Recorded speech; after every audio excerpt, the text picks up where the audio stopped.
नमस्कार सखींनो, उज्ज्वलाच किचन कट्ट्यामध्ये आपलं सर्वांचं स्वागत। आज आपण शेंगदाण्याचे लाडू बनवणार आहोत। त्यासाठी बघा मी शेंगदाणे निवडून घेतलेले आहे। कढई गरम करण्यासाठी ठेवली आहे। त्यामध्ये 2 वाट्या शेंगदाणे घ्यायचे आपल्याला।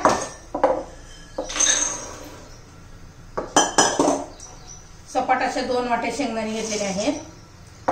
आपल्याला मापानेच करायचं आहे म्हणजे व्यवस्थित लाडू बनतात। आता हे शेंगदाणे आपल्याला मध्यम गॅसवरच खरपूस असे पण आतून खरपूस असे झाले पाहिजे। त्यासाठी मध्यम गॅसवर छान असे खरपूस होईपर्यंत आपण भाजून घेऊया।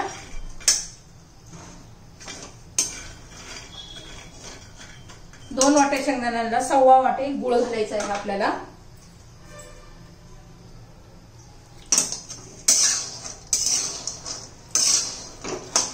आता मी हे शेंगदाणे व्यवस्थित भाजून घेते।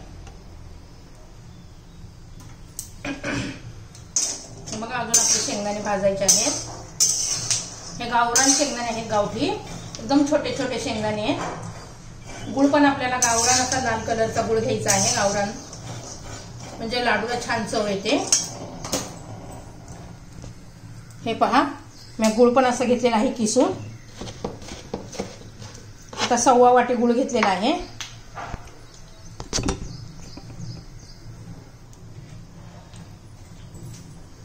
हे पहा आपले खरपूस असे शेंगदाणे भाजून झालेले आहेत।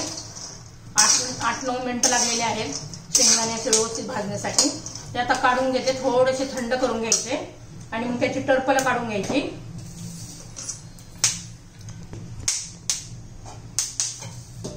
हे बघा मी काढून घेतली।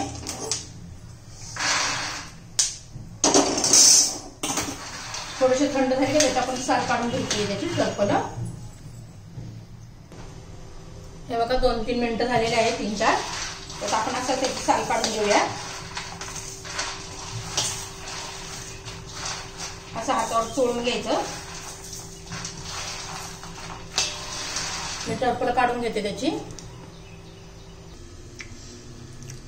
हे बघा आपण शेंगदाण्याचे टरफले काढून घेतलेले आहे। जेवढे काढता येईल तेवढे टरफले काढून घेतले। हे 2 वाटी शेंगदाणे आहे, ह्या वाटीच्या मापाने घेतलेले आहे आणि तसाच तो गुळ पण त्याच मापाने घेतला आहे। 1.25 वाटी गुळ घेतलेला आहे। 2 वाटी शेंगदाणे आणि 1.25 वाटी गुळ। तर आता हे मिक्सर मध्ये आहे ना, आपण आता हे शेंगदाणे गुळ बारीक करून घेऊया।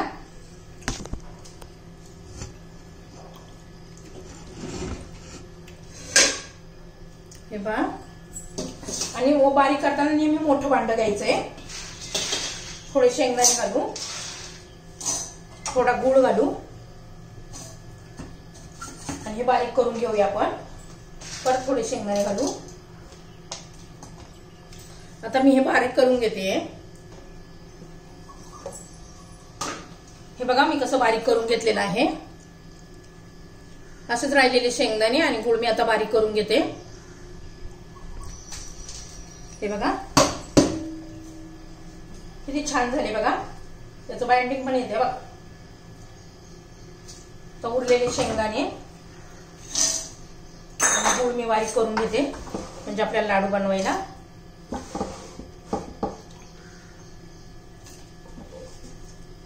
हे मी बारीक करून घेते आता। हे बघा आता हे काढून घेते।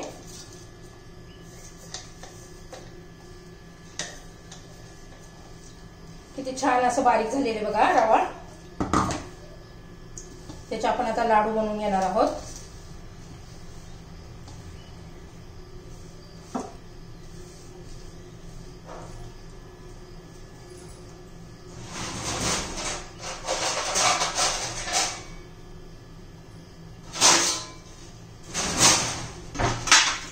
हे बघा लाडू बनवून दाखवते। छोटे छोटे लाडू बांधायचे।